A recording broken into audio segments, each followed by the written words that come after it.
Hey guys, Corey back here with Iconic Metalworks. So I want to share with you guys a new tool that I came across, and it's going to be a game changer.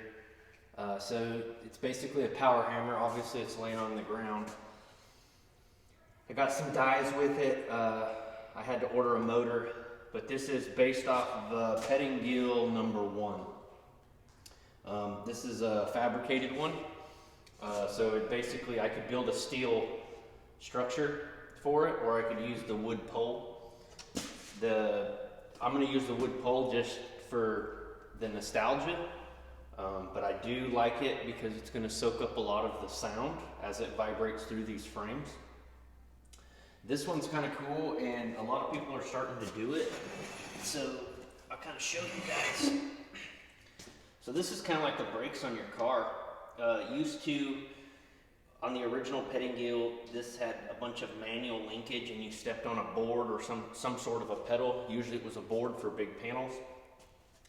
To basically engage this cone clutch, as this spins free, this cone clutch goes into the back of it, which locks this in, which makes it a direct drive. So the cool thing about this is the pedal, and it's basically just like your brakes. And I have a hard line bent. It's gonna come from the master cylinder down the post, and then it'll come out to like a fitting. From there, a hose will attach to this piece. So the cool thing is it's just pressure. It has nothing to do with, it's identical to your brake system. So as I throttle down on this pedal, or a little bit less, that's gonna engage that cone clutch, which will apply more pressure or less pressure depending on what I want. So if I want it to kind of slip every now and then, I guess it'd be less RPM. The motor's always going to be constantly spinning. And then if I want to power hammer like a door skin or something, I could hammer it down and it just beats the whole time.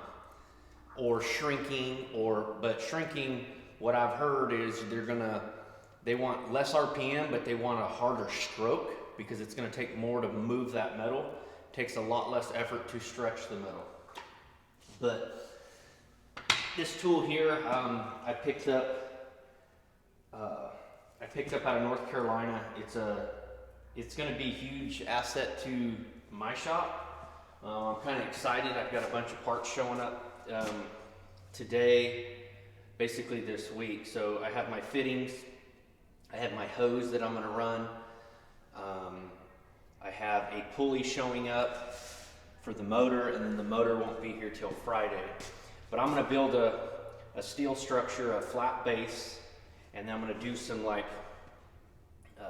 they'd kind of be like ornate legs, come up about 16 to 18 inches, and they're going to have 2 holes at a certain dimension, and then 2 holes coming through where the bolts miss to kind of suck this wood into this deal. And then I'm going to get some self-leveling casters to where I could crank them up, and not only will it be level, but I can go over to a certain area, wind the casters down, and lay it directly on the ground so there's no tippage, but I'll be able to move it.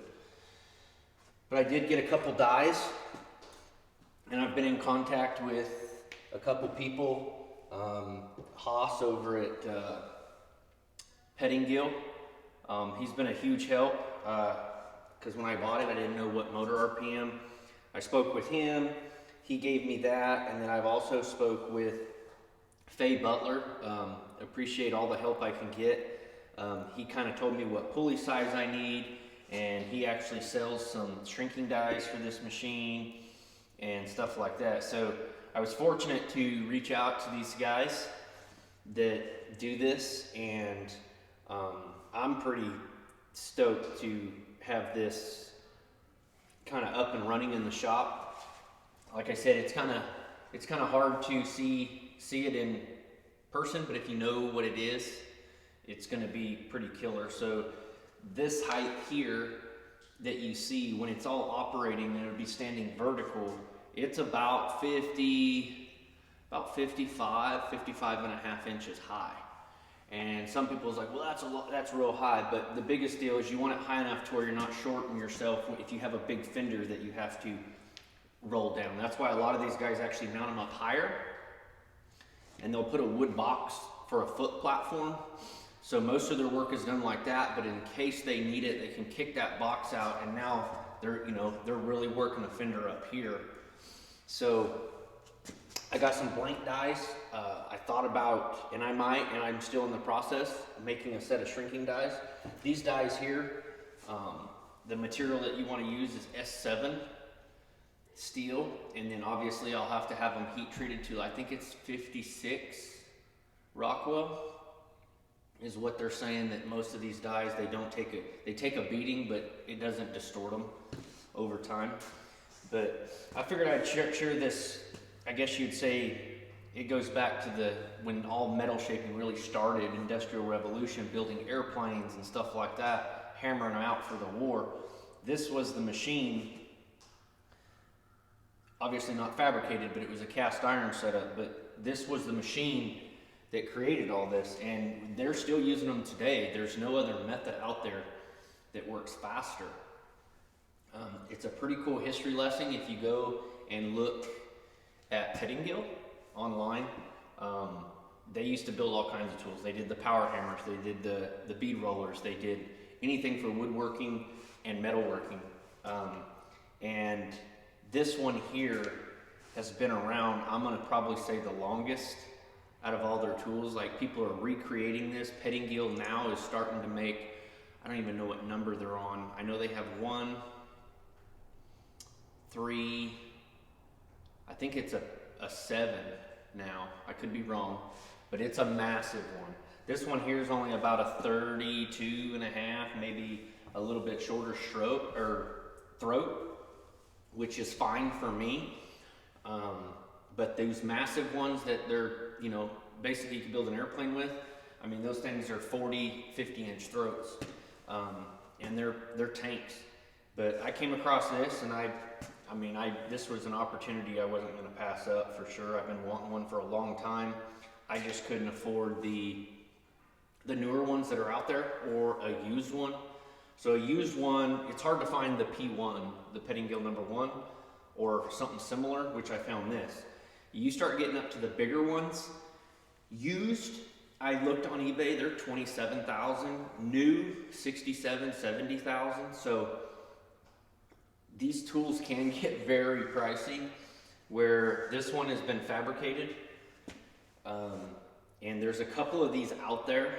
I just happened to find this one. This one has never been ran, and the guy I bought it from, I could be wrong, but he said that he did use it. But after taking this whole assembly apart, there was no oil, there was no grease in it, there was no wear. And then when I opened up the master cylinders and stuff like that, there was no fluid ever ran in them, and there's no linkage to it. And a lot of the cables and hoses that was sent with it are still taped up, and they've been taped up for some time. So this here is going to be a huge asset to my shop, and I hope I'll do updates on it as I get my parts. My last thing I'm going to do, I'm probably going to put everything together, then I'll take it apart, and then I'm going to build the base, and then I have to stand this pole up, and then I'll erect all this. So I'll show you guys the finished product, but as I go in stages. But I hope you guys kind of like this. This is a pretty cool piece of machinery that's been around longer than probably any of us have ever been alive. So I think it's a valuable tool in the metal shaping world. Obviously I can get more dies, but this here, like the guy I purchased it from, the English wheel has its purpose, a planishing hammer has its purpose, and this has its purpose. Even though this stretches metal, it could also shrink metal. An English wheel only stretches metal. A planishing hammer is, you don't need to turn on this big old machine to basically smooth out a small little panel. You know, you could use a planishing hammer. An English wheel will take shape. I mean, there's so many other ways, but this simplifies things for me in the aspect, if I'm making a door skin for a complete car, I can do it now by myself. Where the English wheel, I have to have somebody else, because as it goes through those wheels, it wants to fall off on the other side. Where this, I could hold it, and it's almost like a triangle. So I could I could keep it moving, and I could make door skins. There's people that do it all the time. Mike Walden is just, you know, one person that makes door skins and roof inserts. And it's going to be one of those deals that I play with and I learn as I go. I do know how to operate it to a degree. Do I know all the tricks about it? Absolutely not. But like I said, I've reached out to Faye Butler and them, and they're really helpful. He does put on a class that I've been thinking about, and he shows you how to really run these to their full potential. So I might do something like that in the near future, but for time being, I think I just want to get it up and running and get it figured out. The cool thing about this is these dies have dovetails, and what it is, there's a wedge shim, and the die is like so. So what happens is you slide this in the dovetail and you just basically knock it in, and there's a big gap in here. It'll dang near fall out. But what happens is when you put this in, it locks it in. So it's basically a quick change tool instead of having bolts. I know the new Bailey power hammer, it has some of them, they're doing a lot of round dies. So what they do is they kind of do the setup like on my planishing hammer in another video where they have holes pinned in it, but it's a reciprocating hammer, kind of like a pull max, where this just toggles. It's offset in this wheel, and as it spins, it's going to drive down and it pushes on this belt. So you need resistance. So as the metal pushes up, it's actually going to push up on this belt, and the spring will flex. But then as this is spinning, it'll also bring this metal back up. So with the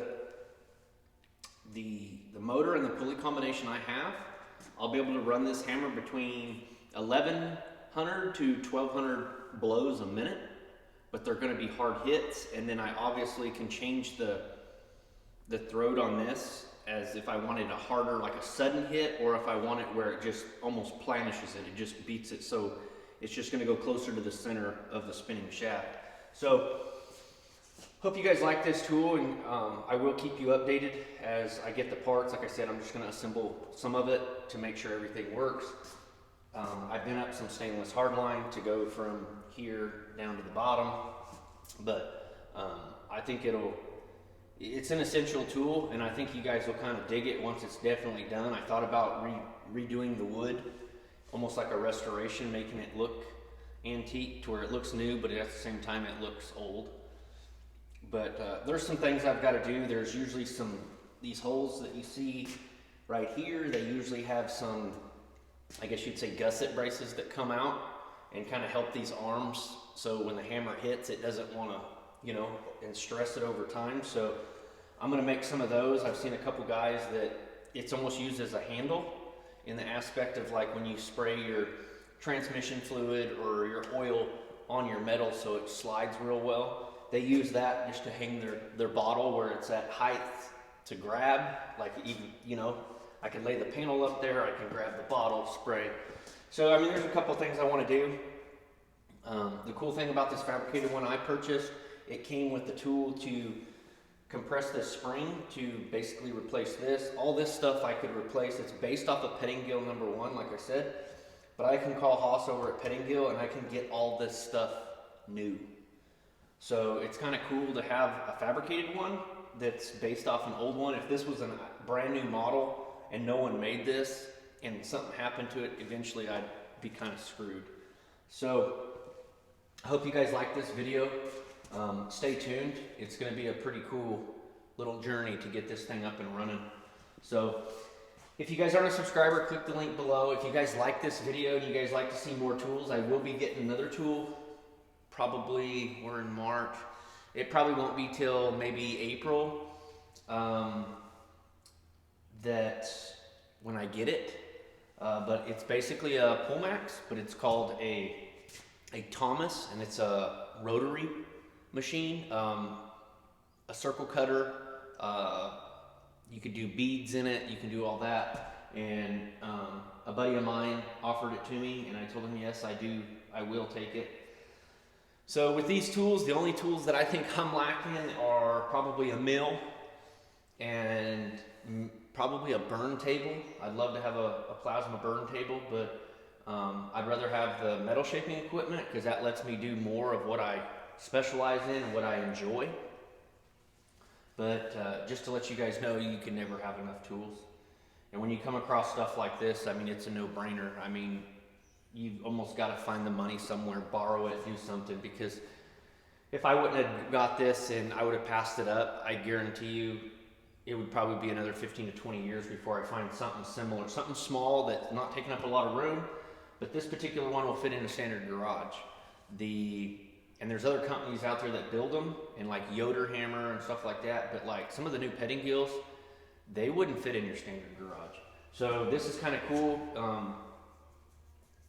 One point when I do get to retirement or something, I'll probably keep this just to where I can keep it. I don't plan on moving here, so I have a big enough shop, but it's definitely a cool tool. If you guys have any questions, feel free to comment, reach out to me. This is something that this to me is like my bead roller. This is something that I've always wanted.